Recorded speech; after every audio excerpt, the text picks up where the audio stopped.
Welcome students. I welcome you all on the online platform of Competition Guru Coaching Institute.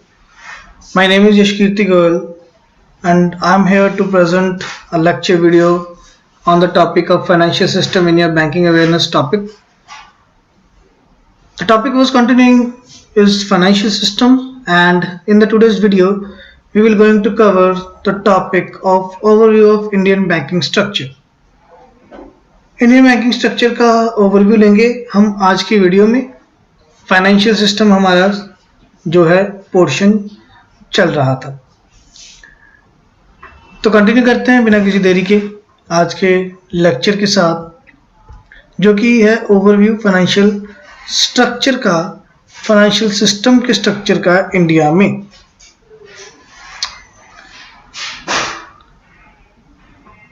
देखिए, 3 presidency banks बनाए गए, कलकत्ता, बॉम्बे और Madras.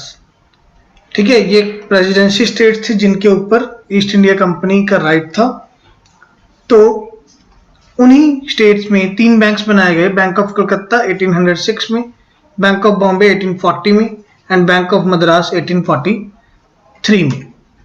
Now, in the early part of 20th century, on account of Swadeshi movement, a number of joint stock banks were established by Indians. स्वदेशी movement जब चला 1906 में, तो काफी सारे बैंक्स जो हैं इंडियन लोगों ने खुद की कैपिटल से बनाए, जैसे bank of India, bank of Baroda, central bank of India.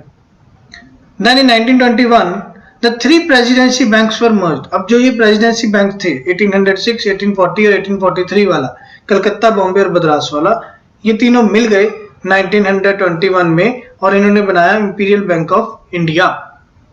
Alright, फिर 1900 से लेकर 1925 तक बहुत सारे बैंक्स बने और फेल हो गए। ठीक है, तो गवर्नमेंट ने 1929 में सेंट्रल बैंकिंग इंक्वायरी कमेटी बनाई। सेंट्रल बैंकिंग इंक्वायरी कमेटी बनाई, जो आपने history of Indian banking system का जो वीडियो है, अगर आपने इसे वो देखा है सभी लोगों ने वीडियो, तो आपको जरूर याद होगा। हमने किया था, कमेटी बनी थी हिल्टन यंग कमेटी।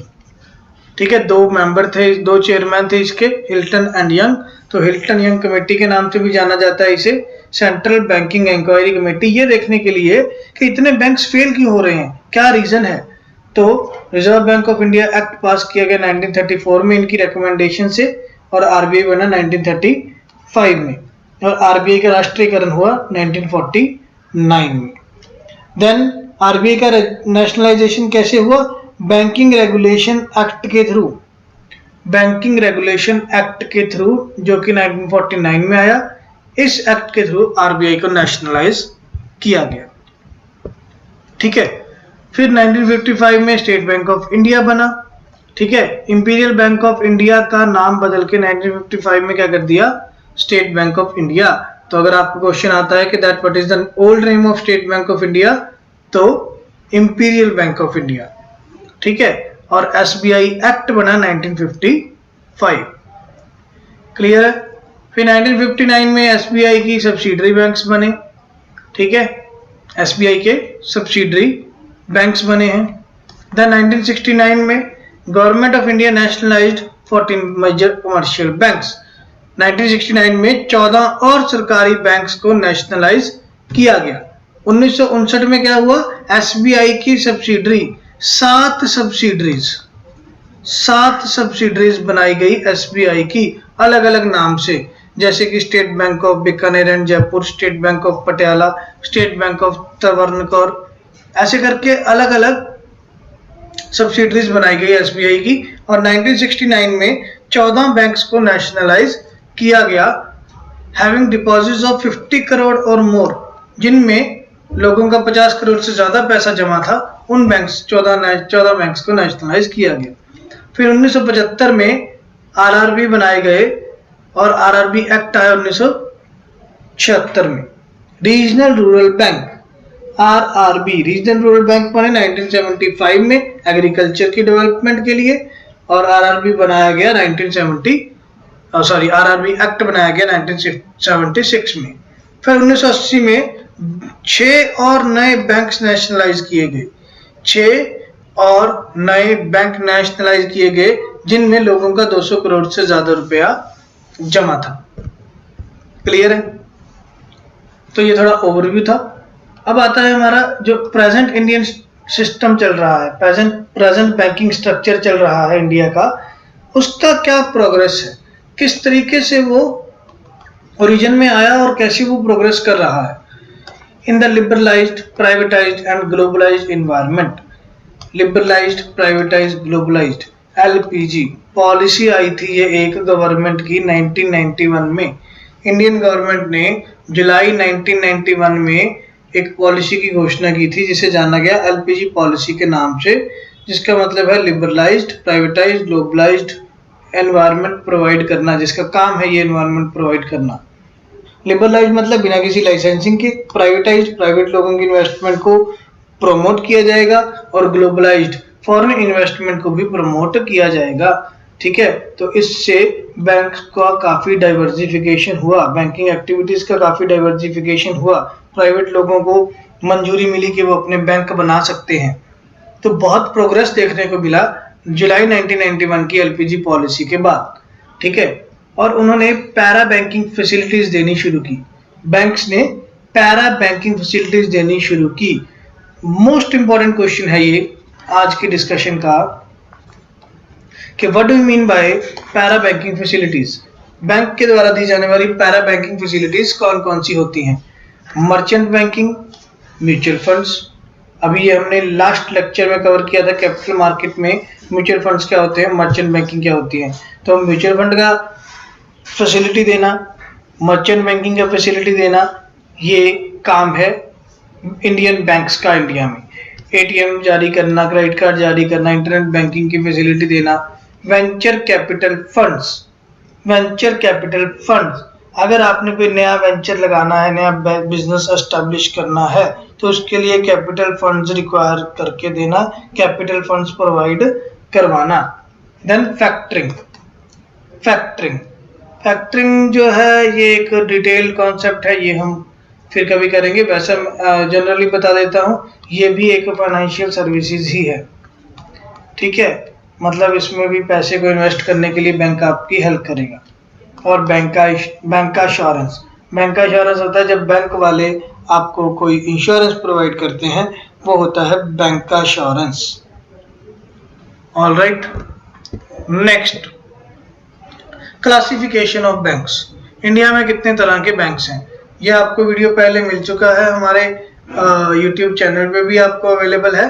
एक बार मैं ओवरव्यू में ये भी बता देता हूँ। सेंट्रल बैंक है हमारा आरबीआई। पब्लिक सेक्टर बैंक्स जो मैंने बताया हुआ है, ये कौन से बैंक्स होते हैं? सरकारी बैंक्स होते हैं जिनकी मालिक कौन होती है? सरकार होती है। New private sector banks, old private sector banks. Old private sector banks जो कि अब देखने में नहीं मिलते हैं, या जो हम कहेंगे 1991 से पहले कुछ सेमी गवर्नमेंट या सेमी प्राइवेट बैंक्स अवेलेबल थे, वो थे हमारे ओल्ड प्राइवेट सेक्टर बैंक्स, जैसे बैंक ऑफ पंजाब या फिर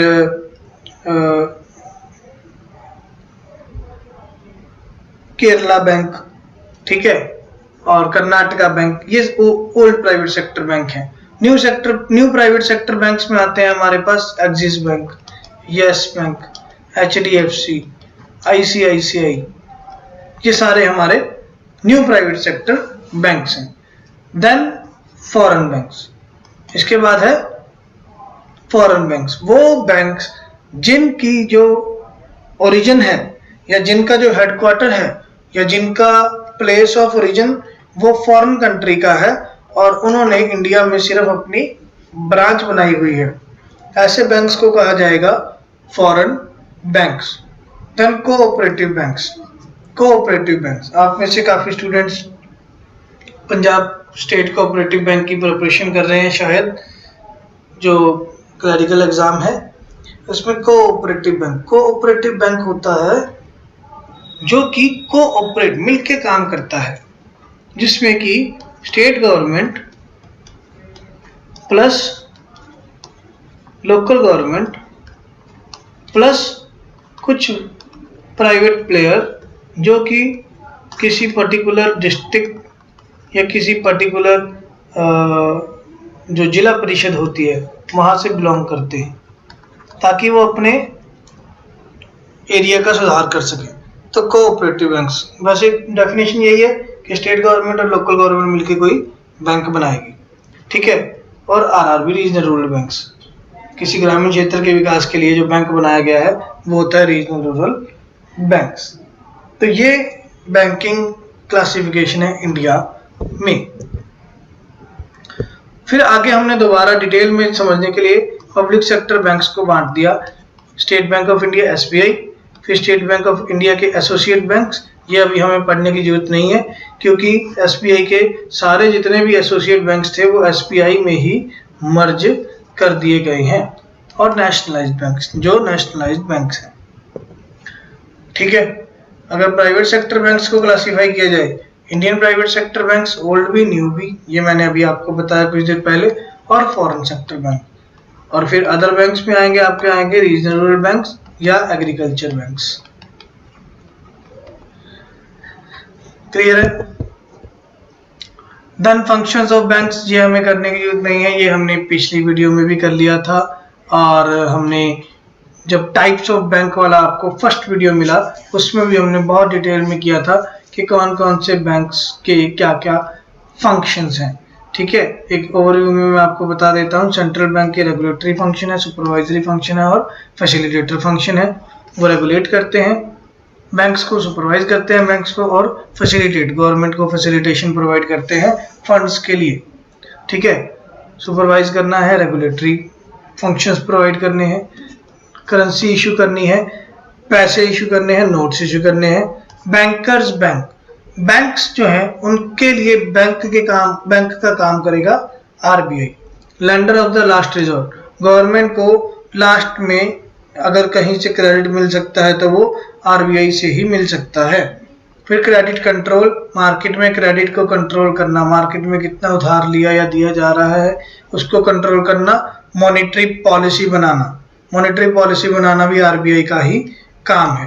फिर exchange control and forex management, foreign exchange rate को कंट्रोल करना, फॉरेन एक्सचेंज जो मैनेजमेंट है सारा पैसे का उसको संभालना। फॉरेन एक्सचेंज होता है हमारी करेंसी को दूसरी करेंसी में कन्वर्ट करना। फॉरेन एक्सचेंज हमारी कंट्री की करेंसी को फॉरेन करेंसी में कन्वर्ट करना, वो होता है फॉरेन एक्सचेंज। तो फॉरेन एक्सचेंज की भी मैनेजमेंट करना। और फंड्स ट्रांसफर, आपके भी आप पे किसी और के अकाउंट में फंड्स ट्रांसफर करना, वो सारा ये आरबीआई के काम है। Credit control, RBI credit control कैसे करता है, ठीक है। मतलब ये मॉनेटरी पॉलिसी वाला टॉपिक है, ये सारा टॉपिक मॉनेटरी पॉलिसी वाला हम मॉनेटरी पॉलिसी के लेक्चर में कवर कर चुके हैं। वो आपको वीडियो मिला हुआ है तो बहुत अच्छी बात है, नहीं तो यूट्यूब पे जाके वो हमारा वीडियो ज़रूर देखिएगा। उसमें हमने सारे quantitative tools, qualitative rules, CRR, SLR, bank rate, open market operations, closed market operations, ये सारे हमने पढ़े हैं मॉनेटरी पॉलिसी में। तो ये हमें टॉपिक इस वीडियो में दोबारा रिपीट करने की ज़रूरत नहीं है, ठीक है। फिर फंक्शंस ऑफ बैंक्स में कमर्शियल बैंक्स के फंक्शंस हैं। पहले ये बहुत इम्पोर्टेंट फंक्शन है, कोर बैंकिंग फंक्शन, मतलब बैंक के जो बेसिक काम है उनको दिमाग में रख के कौन कौन से ऐसे फंक्शंस हैं जो कोर हैं, मोस्ट इम्पोर्टेंट है।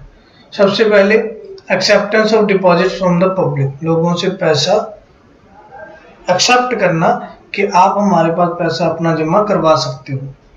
लैंडिंग फंड्स टू पब्लिक और कॉर्पोरेट्स, अब जो लोगों ने पैसा जमा करवाया उसको आगे लैंड करना, लोन पर देना जनता को या कंपनियों को।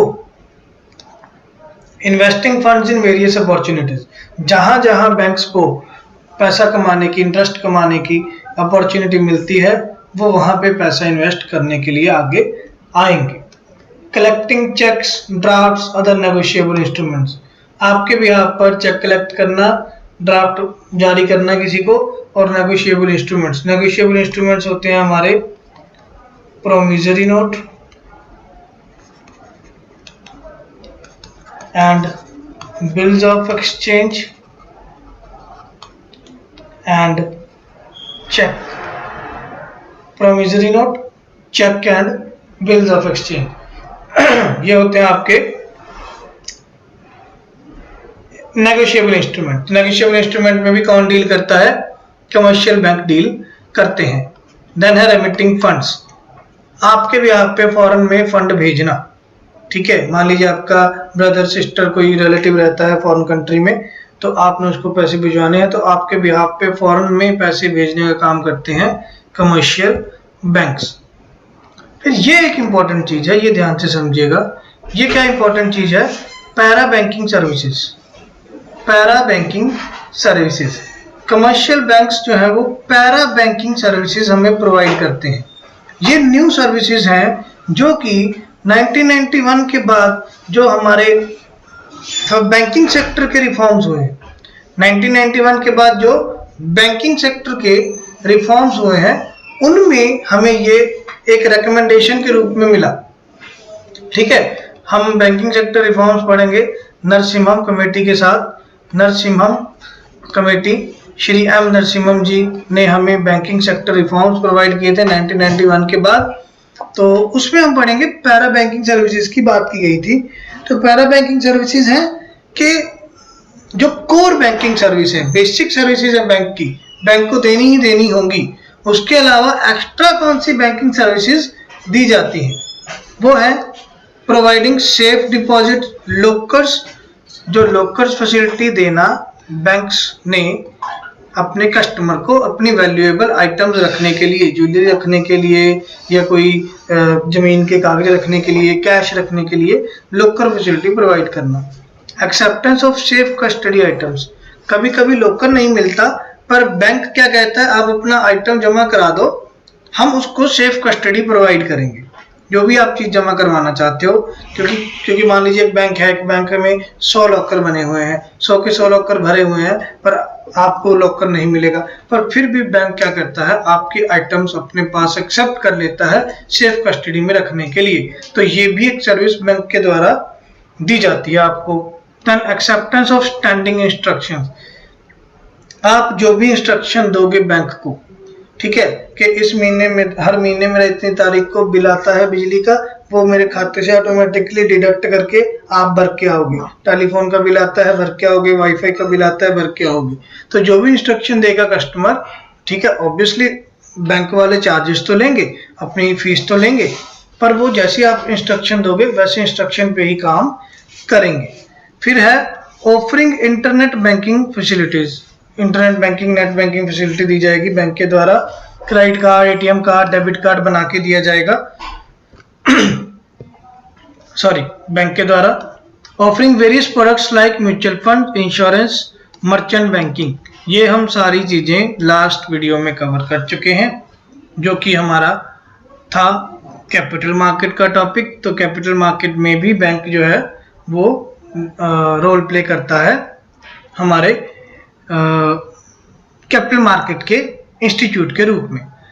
Then acting as executor and trustee, आपके ट्रस्टी के रूप में, आपके एग्जीक्यूटर के रूप में बैंक काम करेगा।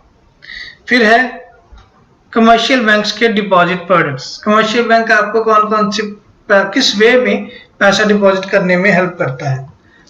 करंट अकाउंट होता है, सेविंग अकाउंट होता है, फिक्स्ड डिपॉजिट्स होते हैं जिसको आप एफडी कहते हो, रेकरिंग डिपॉजिट्स होते हैं जिनको आप आरडी कहते हो, फ्लेक्सी अकाउंट और सर्टिफिकेट ऑफ डिपॉजिट्स, ठीक है।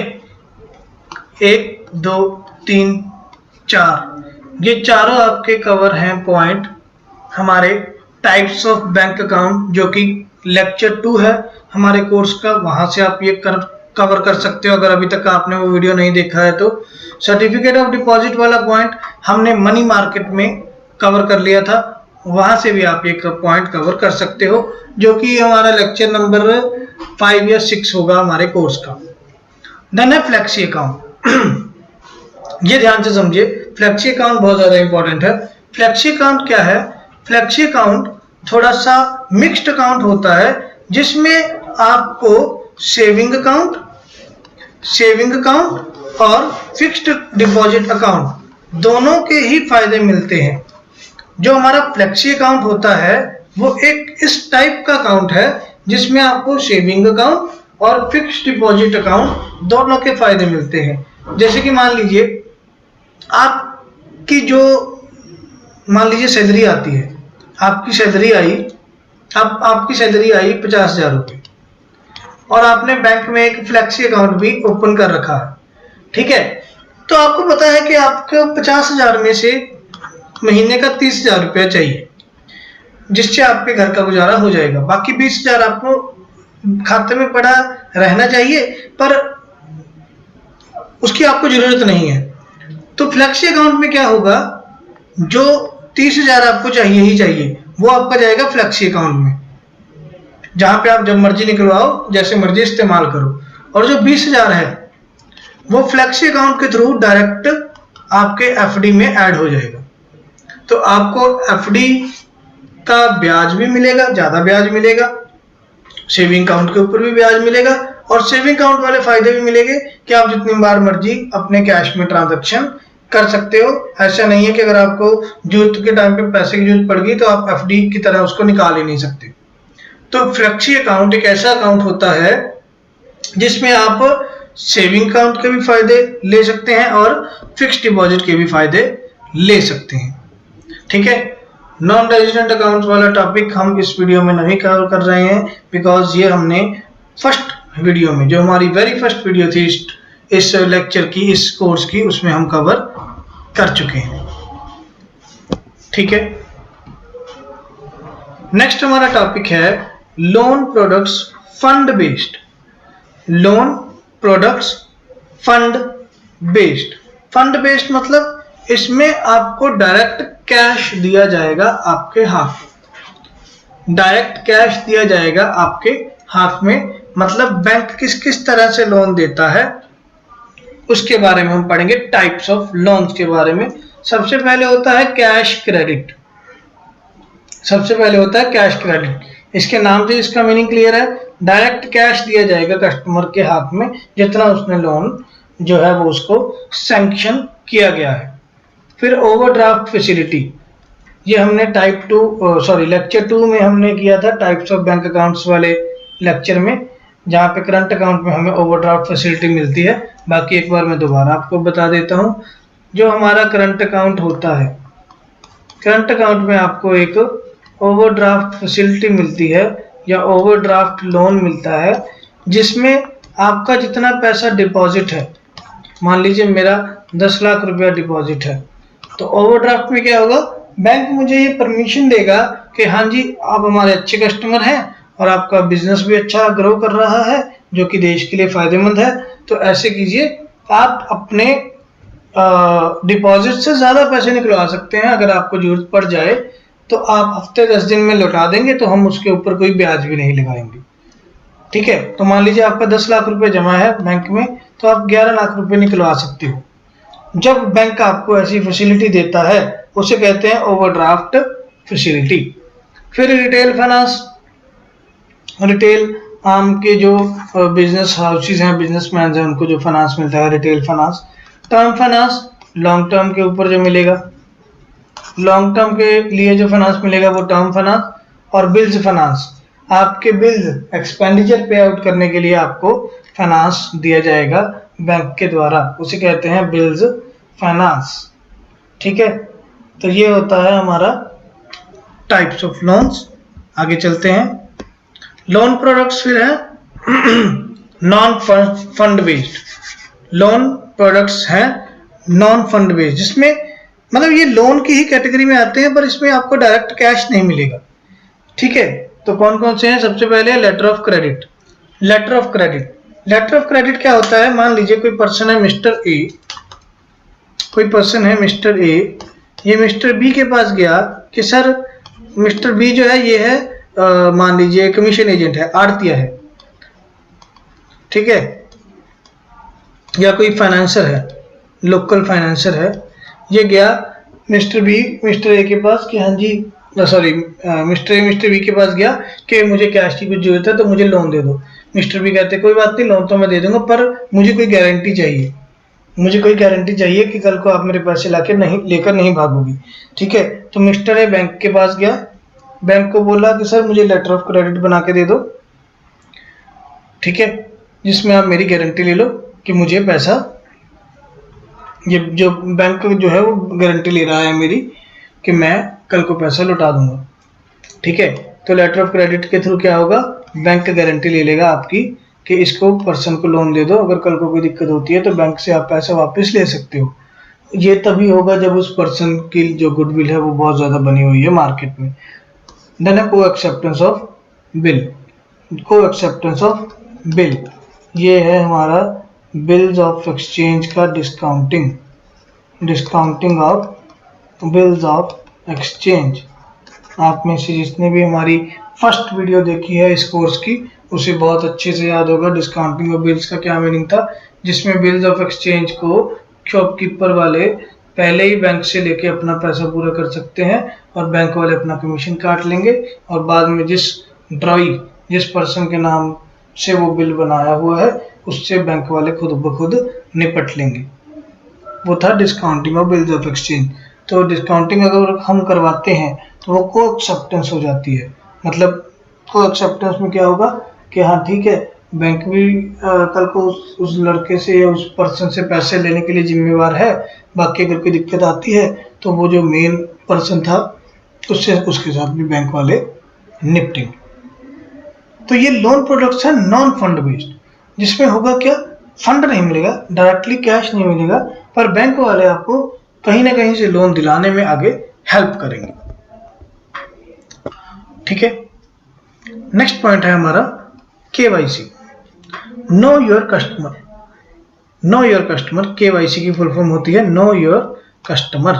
नो योर कस्टमर ये नॉर्म्स होते हैं जो कि एप्लीकेबल होते हैं हर टाइप के अकाउंट के ऊपर, हर टाइप के कस्टमर के ऊपर, चाहे आप सेविंग अकाउंट के कस्टमर हैं, चाहे आप करंट अकाउंट के कस्टमर हैं, चाहे आप एफडी, आरडी, फ्लेक्सी, ठीक है, जो भी हमने टाइप ऑफ अकाउंट्स पढ़े हैं, आप जिस भी टाइप के अकाउंट के कस्टमर हैं आपको केवाईसी करवाना पड़ेगा।